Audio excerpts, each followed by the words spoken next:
Hello, I'm Walt Bartman, and I'm the founder and director of the YellowBarn Studio. I've been here at Glen Echo for over 30 years, and we have a studio here that's in a national park, and we have where we offer over 80 classes a week, and we have 35 instructors. So it's a pretty big program. And each year we have our member show, and it's a big deal. I mean, we have a lot of interest, and we have a lot of outstanding work submitted.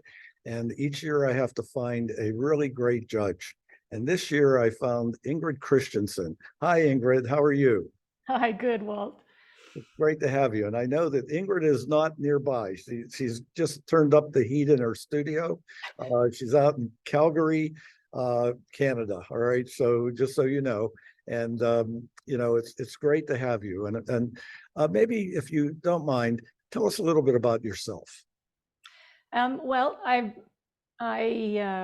started as a school teacher. I taught art and English, but really I should have just gone straight into art. And for those of you with kids who want to be artists, don't say, "Oh, be a teacher. You can always do art on the side." So, because it never works, you get back to art. So then I became a potter and a metalsmith, and eventually found my way to painting. I started in watercolors, and then when I wanted to go bigger and get rid of glass framing, I turned to oils, and that's pretty much what I've been doing for the last 15 years or so, is just exploring oils, loving every minute in the studio, and learning every day. Well, when the reason that I've chosen you, this is why. All right. First of all, like this term, one of the things that I was working with my students was, when's a painting finished? All right. And you're the kind of artist that's sort of like the Bauhaus, where you don't put a roof on a building. You can put another layer of building on top of that and another layer on top of that. As soon as you put that triangular roof on, that's the end of the building. All right. Yes. And so when I look at your work, one of the things that inspires me is that it has that feeling of being able to be continued.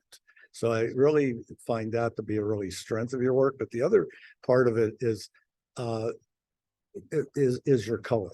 And I think that the interesting thing about that is the way you work with patterns of color, and I admire that. And I really felt that what I know of you, you're more of a figurative artist, if I'm not mistaken. And I think Yes. the so you might be able to speak to these three things. What can you say about your finished paintings and your color and your the your choices of things like we just talked about. All right. Well, color color is absolutely at the forefront for me. Color and form. So I'm really interested in creating form. I started by looking at books on the Impressionists, and then I found the Russian Impressionists, who really spoke to me, probably because my landscape that I see every day is very similar. The light is very similar to what they depicted in their paintings. And just a strong focus on color, but also a focus on form, especially in the Russian Impressionists, not so much in the French Impressionists. And, like, how do you create form without becoming Rembrandty? And that never really touched my soul, to look at those sorts of earthy paintings, but to see painters who could create a sense of solidity just by sticking in the mid values and making subtle shifts in temperature and tiny shifts in value, as opposed to great big shifts in value. That when I discovered that, it was like a whole new language, and it felt right for me to go down that pathway. So, and as well, I could explore something that I love very much, which is a lot of color. I live in a place that actually for most of the year has very little, and maybe that's why, give me color and it's like, oh, good. I can't wait for flowers and things to come out in the spring. I have to create that in my studio to get me through the long winter. So, and figurative work, why figurative work? Because it was a default. I looked at what I was seeing in the galleries, predominantly in Canada. What you see is going to be landscape, and never really touched me as much as when I would find one little figurative work tucked away in the corner of a gallery. It's like, oh, look, there's a person. So I guess I'm a real people watcher, and it just made perfect sense for me to be depicting people. The interesting thing is, it's a lot of it is, I know you do portraits, but a lot of the figurative work is multiple figures. All right. Sometimes, yeah. And it seems to be like Degas, where the figures are doing something. They don't seem to be just posing. So Yes. what's your references? What do you usually do? You work from life? Do you work from photos? What do you normally? Well, for anybody moving, and certainly I've done a lot of children, children in water and that sort of thing. It's all photos, but I feel like the only way I could become good at painting people from anything, really, from photos, is by doing a lot of life painting. So I started by doing a number of years just from life, and that meant, sometimes a model, but that's expensive, and so mostly still life. So I spent probably the first 2, 3, 4 years strictly working from life, and that gave me an idea of how to create form using color. You just can't get that from two-dimensional things. And still, I go to life painting, which is such a blessing to be able to go and see a person in real 3 dimensions and see how to turn a cheek, because you've got a full volume cheek right there, and you can really see how the light travels across it and where it drops off, and pick out colors that the photo just won't show you. So I take everything that I learned from life and I apply it to photos, which give me the gesture. If a child was running, I can get that gesture, and then I can take all the life work and figure out how to create their limbs, for example. Yeah, I think that that's one of the strengths of your work. The other one that I want to touch on is the unfinished part that seems like you could continue working on that. You're not, I don't think you see yourself as the descriptive painter. You see yourself much more as a suggestive painter. All right. Very much. And so very much, because I believe that we don't see the world the way the camera does. And the camera gives us such crisp definition and completeness of every single shape and element in that, like you can see the children as clearly as you can see that breaker in the back on the ocean, and so you can see the boat, and all of this stuff is all crisp and clear. But the way that humans perceive the world is that most of it is soft. I read a book once that was about how our brain sees, how it transmits, how it takes the information that our eyes give it and turns it into a fully rounded image. But really, the book said, if you hold your thumb out at full extension and you look at the size of your thumbnail, that's as much of the visual field is in focus at any given time. And it really struck me as so true that, our brains are saying that we understand everything in the room, that we can know what's there. But really what I'm seeing, I look at you and I see you in focus, but even the edges of your picture frame on Zoom, those are soft. And as it goes out from there, it gets softer and softer. And so I think when I started painting anything that looked very crisp and defined, didn't seem to me to be an honest depiction of how I saw the world. And I always think that that's what I'm painting, is how I see the world. The amount of color, the focus on color and temperature rather than on extreme value changes, is just a really trying to be an honest description of how I perceive my world. So yeah, and this is what I wanted everyone to understand. When I pick a judge, I need someone who really can speak about their work, understand, and speak about it in a way that I think is very clear and, and truthfully produce strong work. So I think our people are members who had to have their work judged by someone. We've got a good judge. Thanks, Walt. So I think that's where I'm coming from. All Well, right. it was fun. Yeah. So this is it. So I know everybody's waiting now to see what you picked and why you picked it and things like that work. So, but we're going to essentially share the screen. All right. And first of all, just to show people the YellowBarn. All right. I believe we're seeing the YellowBarn website, right? At this point. There we are. Yeah. Yeah, this is the Yellow Barn. So for anyone who doesn't know anything about the Yellow Barn, we're in Glen Echo, Maryland. And as we said, our Ingrid is in Calgary, okay, Canada. So the world is really close. And I think that you can see that we offer shows and offer classes. And like I said, we offer 80 classes a week. So with 35 outstanding instructors. So this is our webpage, and if you're interested, you can go to the yellowbarnstudio.com and see our webpage. Okay, so that's that. The next thing I want to do, Ingrid, is go to the work, and we're going to share the screen again, and we're going to start with this particular. You should be seeing. You're not. Which one are you seeing right now? I'm seeing the donuts, but I don't think I'm seeing the full image. Feels like the bottom's cut off. Right now, are you seeing? Now it's perfect. Okay, so here we go. So we're going to go ahead and go through them. I think I'm just going to click through the work that was submitted so that everyone can kind of see what exactly the challenge that you had in front of you. And truthfully, we had about 100, close to 160 pieces submitted, and you choose 80. So if anything, that was a real competitive number. All right. Yeah, it was hard. Can I just ask, are we going to be seeing all 150, or are we seeing the 80 that were selected? We're going to see the, I believe these are the 80. Okay, perfect. This is the 80, I think. I'm hoping. All right. Yeah. So these are the pieces that we know are in the show right now. Yes, exactly. So that must be the selections. Good. Yes, this is the selection. Okay, so let's go back to the donuts and we can talk about them.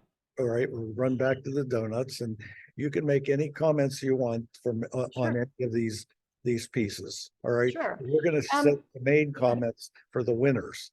So I think that's what we want to do. Right. So yeah, well, I'll just speak really quickly to each one of the 80 to let people know why I picked the ones that I did.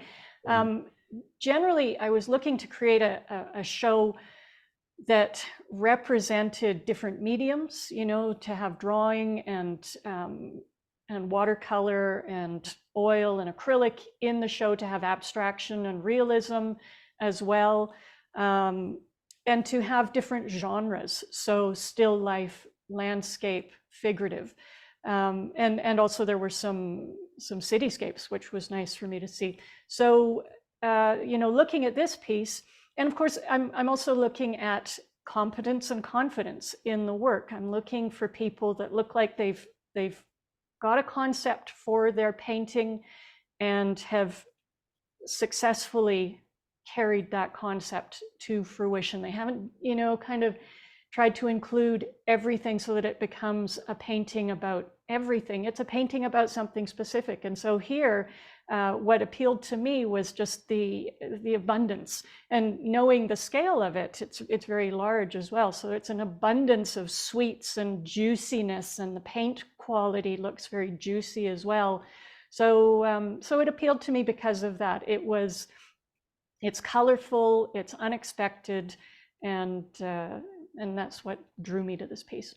Okay, and then this piece, which I love flowers, and I thought this was a beautifully delicate, elegant, almost Japanese woodblock kind of simplicity to it. And so, yeah, I thought it was just a really delicate way to draw our attention to something that we see in the stores all the time. This time of year, we see the Christmas cactus, and we just kind of walk past them. And this artist said, "No, look again," and that's what I enjoy about it. And it is beautifully done. Okay. And this is another case where the artist said, "Look again." Still life is something really close to my heart, and to see someone take something so simple and mundane and find the individuality in these repeated little shells, I thought was beautiful. And I'm always drawn to figurative. So to see a sensitive portrait, and I liked the quirkiness of the closed eyes. There's a very nice mood to this, and just a beautifully done portrait, very compelling. I liked this very much. I liked the real limited palette that the artist used. I liked the amount of information, which, frequently we say, well, it shouldn't have too many shapes. And this has loads of shapes, but it's really an honest depiction of what you see when you go out in the winter landscape. You see a ton of bare branches and trunks and, breaks in the snow where the creek runs through, and rocks and all of that stuff. And the artist put that in because it was the complexity of the landscape that appealed to the artist, next to the simplicity of that house. And I think it worked out really well.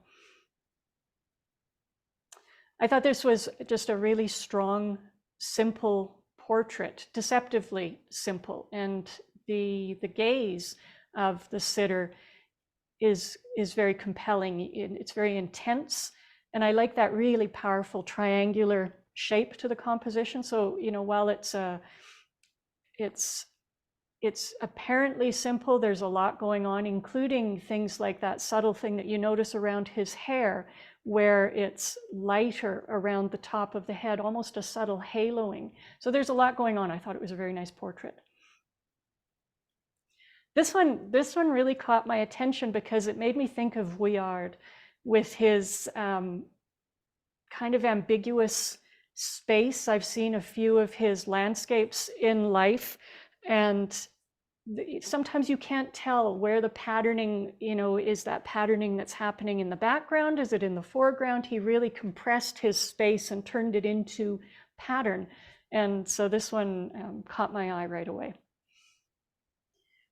And then, this is the opposite of what I was talking about with that snow scene. This is really simplified landscape where the artist has seen complexity but has painted simplicity, and that's hard to do. So I admired the sense of depth, the very clear and confident shape making. And one of the things that really appealed to me was tracking purple through the whole landscape, from the shrub in the foreground to that purple field to the background mountains. It just is a very satisfying composition. And I like this very much because it's absolutely an honest and loving depiction of a garden in the summer. And to see the way the artist has said, no, I'm not going to skimp on all of the colors that I see. I'm not going to mask them and turn them into just a piece of red, a piece of whatever. I'm going to show you that they are individual flowers and put those marks in in watercolor without it getting muddy. That's no simple task. So I thought this was a very confident watercolor. And I like this very much.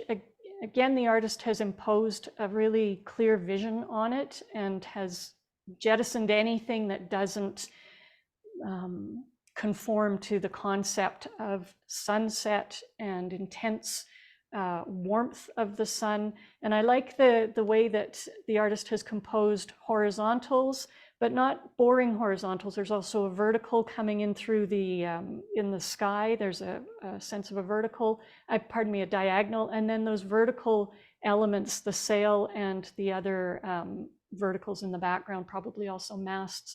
So I just think it's a really nicely composed piece with a very harmonious palette. This one just appeals. It's so funny. You look at it and you immediately smile. And I think the artist has really captured a time of life, and the thing that used to make us just so excited when we were kids was our water wings and our wading pool and the goofy little goggles. It's all there, and it really is a piece that will make whoever buys it smile all the time. This one was quite interesting for me to choose because it's completely outside of my experience as a painter. It's not something that I do, this level of abstraction and simplification of the figure, but I loved the sense of it's called Connection. And I love the sense of the closeness of those two individuals, though they have no features. You can feel that, perhaps it's a mother and a child because one head is significantly smaller than the other, but there's something very loving in this piece. This one, I just loved the landscape depicted, and I thought, what a great place to be. Some paintings you just want to live in, and this one I would love to live in. I'd love to go back into that through the framing of those trees in the foreground and back to the water and just wade in it, because the artist has really caught light and warmth and invited me into the space with her composition. And this one is a very confident, hyper-realistic piece. It's an amazing piece of craftsmanship, and I kind of liked the sort of dynamic composition of the piece as well. This one kept me coming back. It's almost like it's called Quirky Green. It's almost like barcodes or QR codes and quilting at the same time. And there's something rhythmic and kind of satisfying about moving your way through, tracking pieces of color as you go through. It is what I'm looking for in work. It's an uncompromising individual vision that is confidently executed. So nicely done. And I like this because it's very suggestive. It's, it's called Cityscape. I would have known that without seeing the title, but it's not, it is at a level of suggestion that really appeals to me, where you make me think of buildings, but you don't put windows and door frames and all of that stuff in. So it's nicely done. This is just a beautiful piece. I don't know if it's plein air, but it's extremely confident and has strong shapes and interesting, varied shapes. It's a lovely landscape. And this one, I just really liked the sort of strange view. You feel almost vertigo looking down at that lake, and the artist has really played with perspective and perception in this and made some very strong, very, very unusual shapes. I like this because of the amount of the coherence of the palette, and then the amount of texture and revisiting. I love to revisit my own paintings and put more and more on them, and I feel like this artist has that sort of willingness to keep going back and adding more things to make it richer. I thought this was just a beautiful atmospheric watercolor, really, really powerful, nicely done. It's not an easy medium. I've been there, it's hard. And this is just a really, really strong, well-observed still life. And I like how the artist has tackled different textures and different levels of opacity and translucence and transparency. So it was no mean feat to do this. Congratulations. What I like about this is the subtlety in moving value through this piece. So you can see that the artist has really carefully graduated the value from the extreme lightness of the porch light out along the fence. It gets just, she has noticed that there are different levels of warmth and different values as you move away from that light, and then balancing it with the light of the moon as well. It just feels like a very satisfying, really thoughtful composition. I like the life in this. It feels like it was done from life. It feels immediate, and it's got energy. And I think that the artist has really observed carefully to do this piece. This one I really enjoyed because it's, I liked the shape making very much. I feel like it's a really coherent series of varied shapes. And I like the little piece of yellow up in the, what I perceive of as sky. I'm not sure if it's meant to be landscape. I'm feeling like it's a landscape, and it's suggesting all sorts of things to me. So I can look at this and it gets my brain working, which I really like. I like this because it feels so immediate. It feels like the artist was in that scene painting what she saw, and has captured the complexity of painting in a garden. And I like the fact that, there's a person in the background as a focal point, but there's all this patterning and color and life and light and dark around that person. This one has a beautiful, calm, quiet mood. It has an unexpected element for me, which took it a little bit beyond just a girl with a cat. And that unexpectedness is the rhythm of the plant leaves, and how that leaf on the left leads us and sort of arcs gently into the figures, and those arcs are repeated. I think it was an interesting choice to leave that leaf in, and it really elevated the piece. I like this because it's such an interesting process. It's figurative, which I always enjoy, but also you're noticing not only a face, but you're noticing a process at the same time. And I think it's not an easy one, this process. It was a nice surprise. I like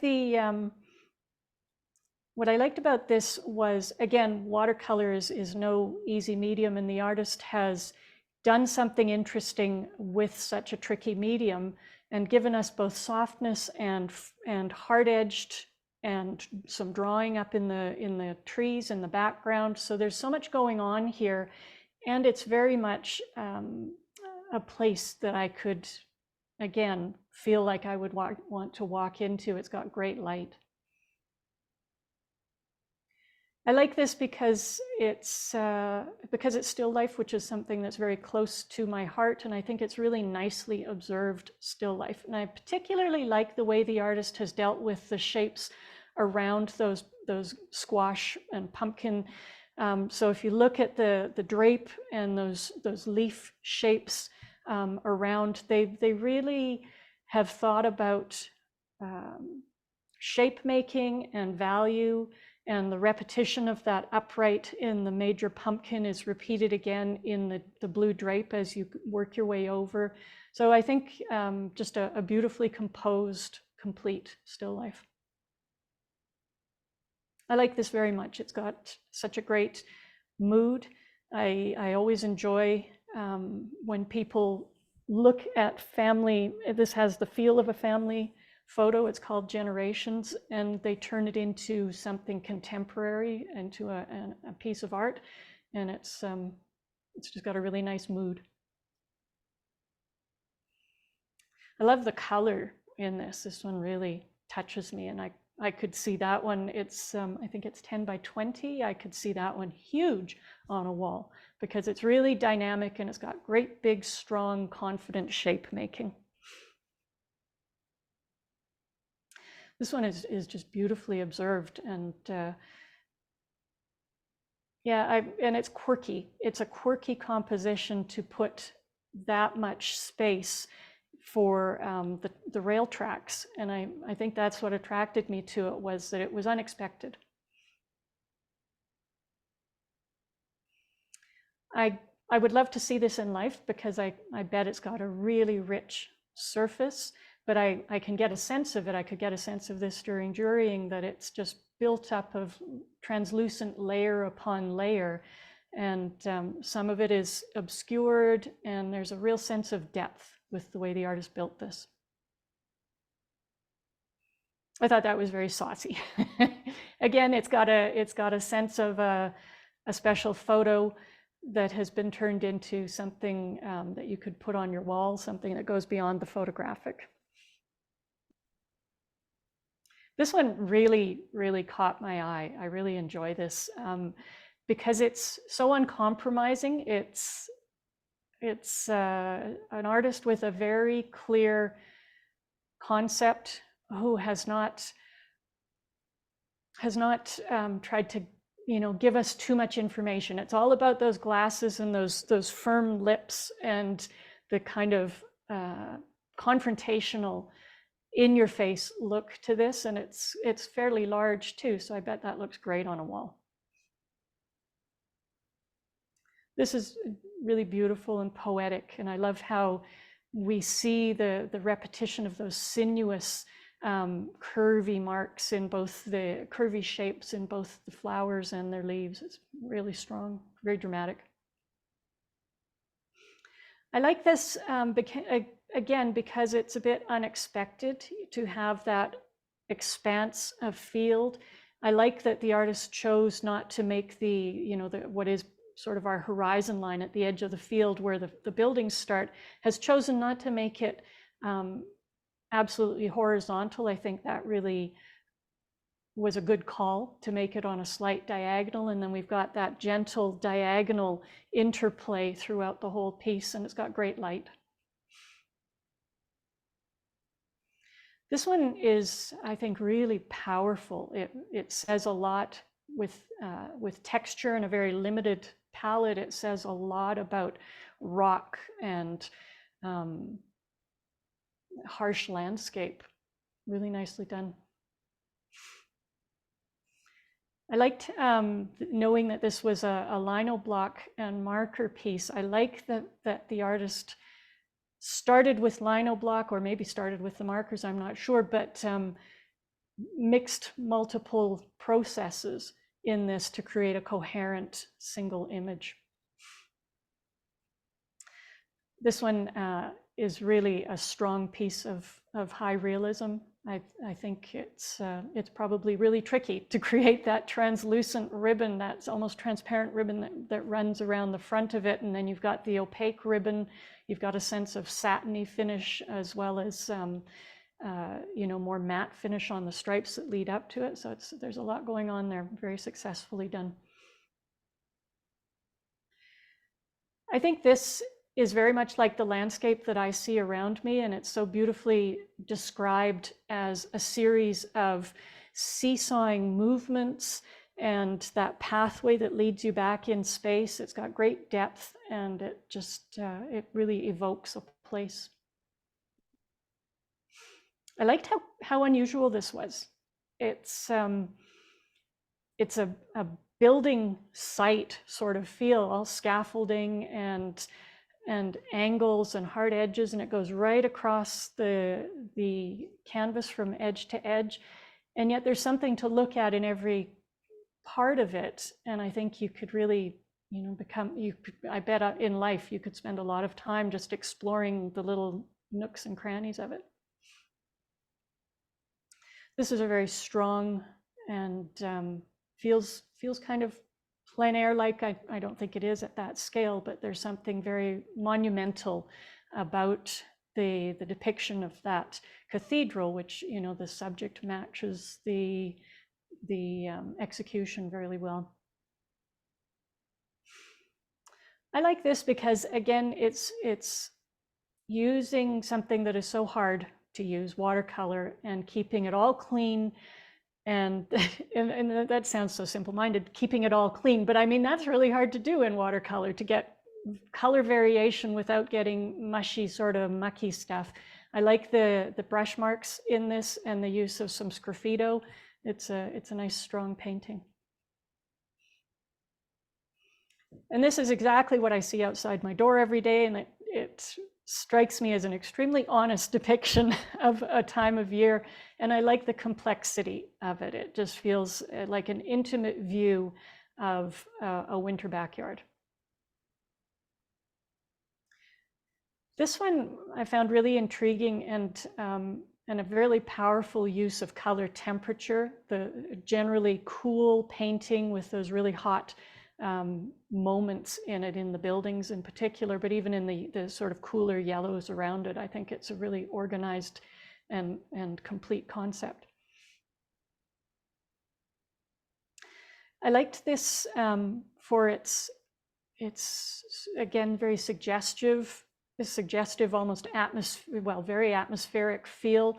Nothing is clearly defined. A few of the heads have been picked out with a little more strength. There are a lot of lost edges and softness, and I appreciate the thought that went into choosing how the viewer's eye should move through the piece. I thought this was a lovely representation of light and the complexity of flowers in light.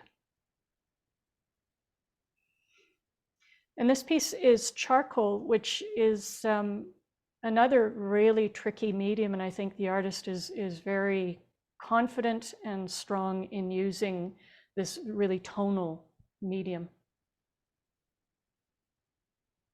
I like this. It's quirky. Two figures in dark blue, walking towards us. I like that I can see that one figure has turned to the other because of the orientation of the baseball cap.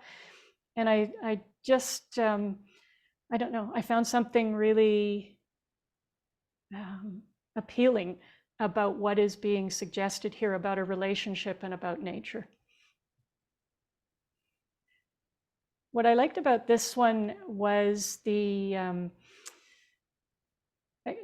strange sort of angle that, it is quite close cropped, so it really fills the boat really fills the entire canvas.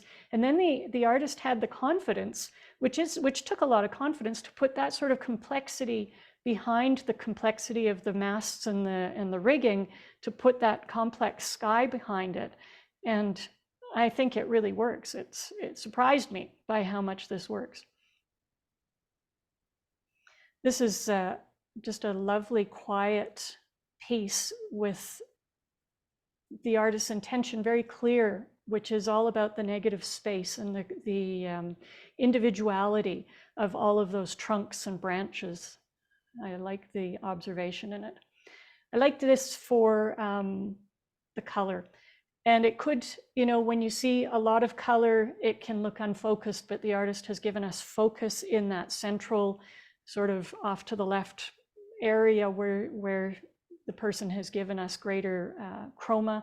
So I think it's a nicely organized, abundant piece. This one I thought was just so beautifully executed. It's something that we can all relate to. It's got a real sense of joy in it and connection. And I really admire the restricted palette, because it makes it a very coherent image. And I thought this was quite a sensitive, figurative piece, a great depiction of light on the figure, and not overly descriptive, more of a sense of a mood.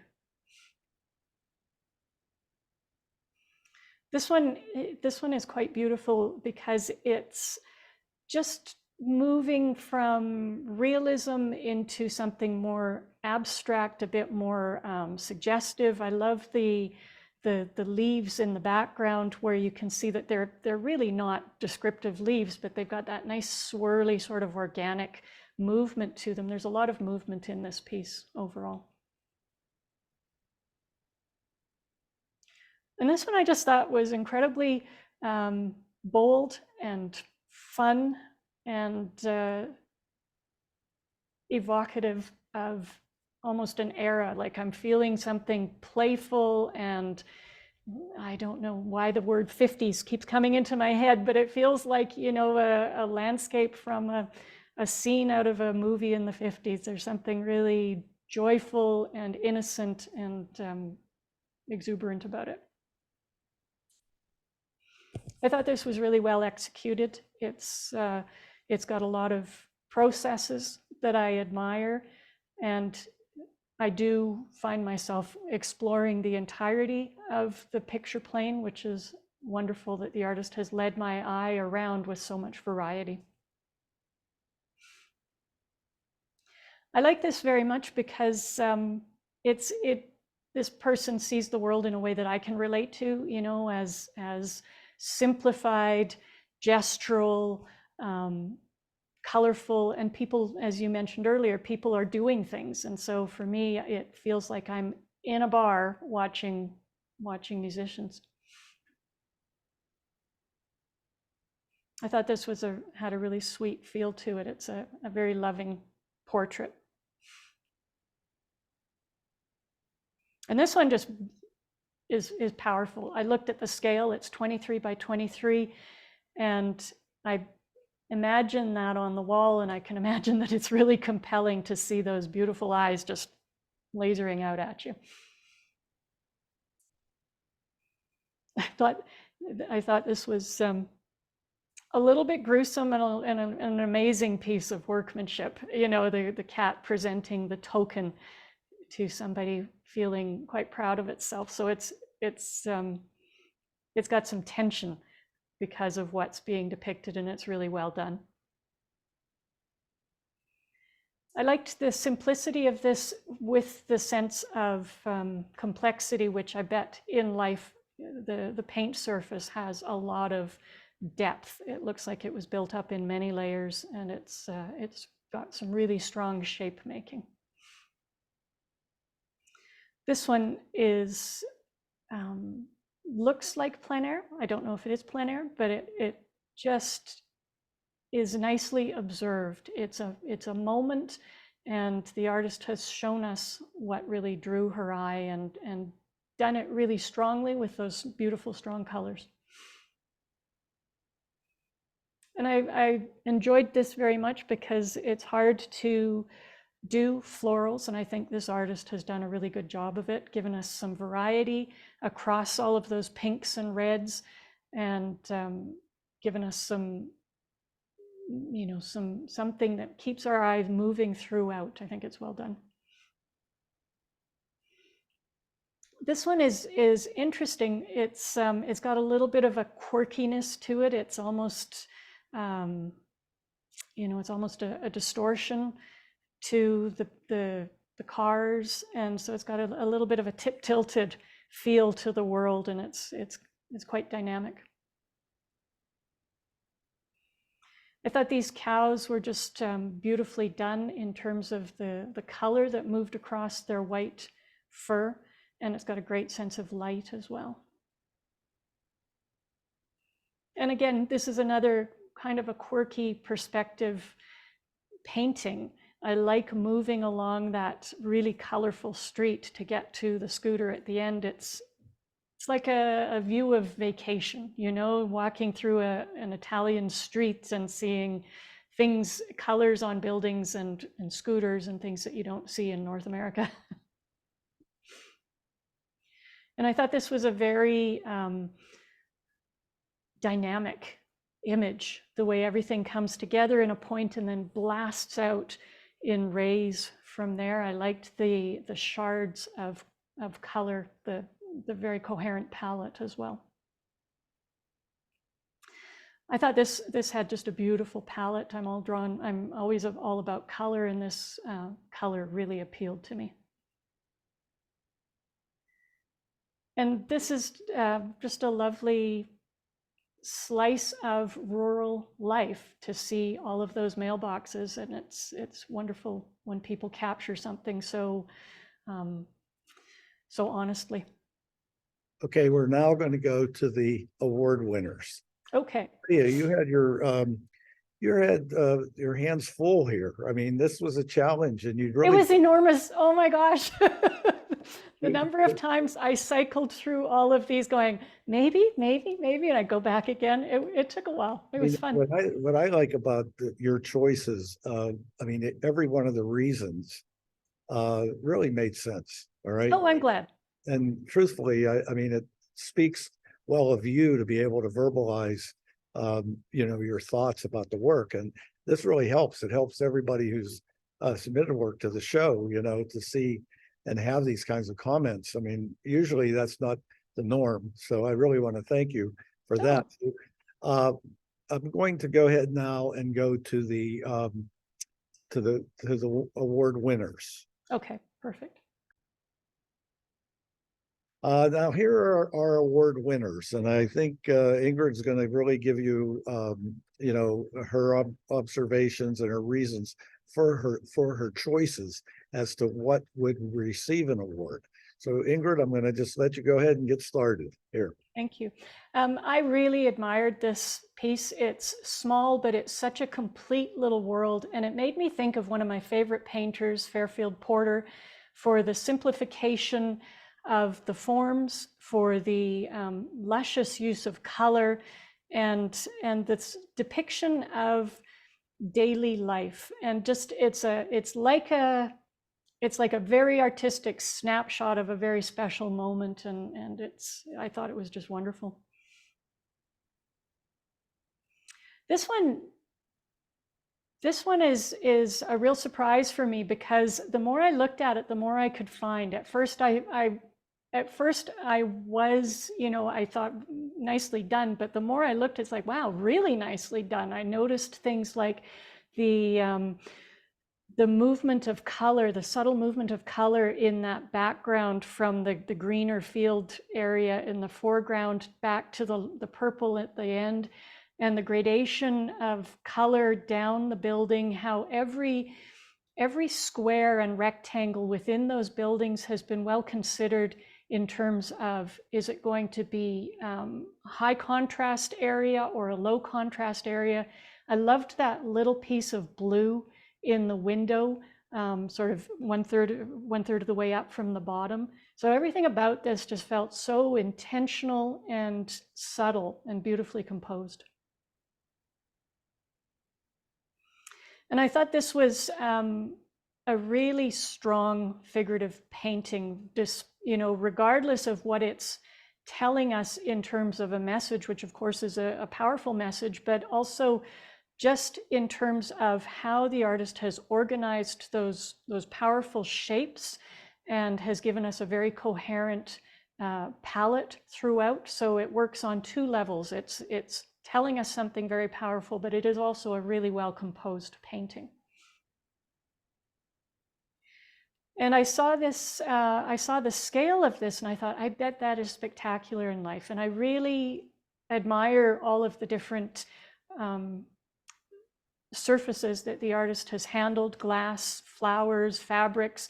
But what I really was struck by was that background, the top maybe 35–40% of it, that ambiguous sort of geometric recession, I think really elevates it beyond a simple still life into something that's a bit more surprising to me. And it made me think of a painter named Raymond Staprans, Staprans, and the shapes in the background made me think of his work, which I love.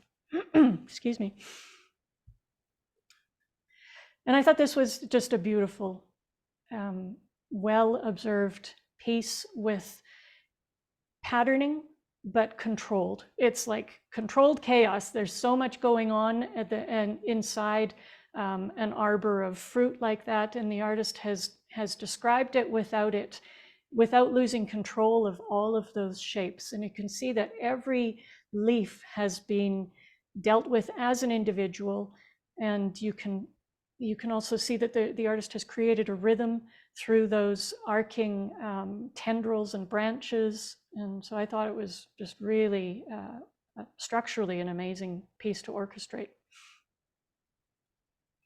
This one, I absolutely love the confidence of color and the unexpectedness of that shadow color in the background, which I think for me is just so wonderful. You know, it's a pinkish wall, and so I'm not expecting the shadow color to be that sort of warm browny mid-value color.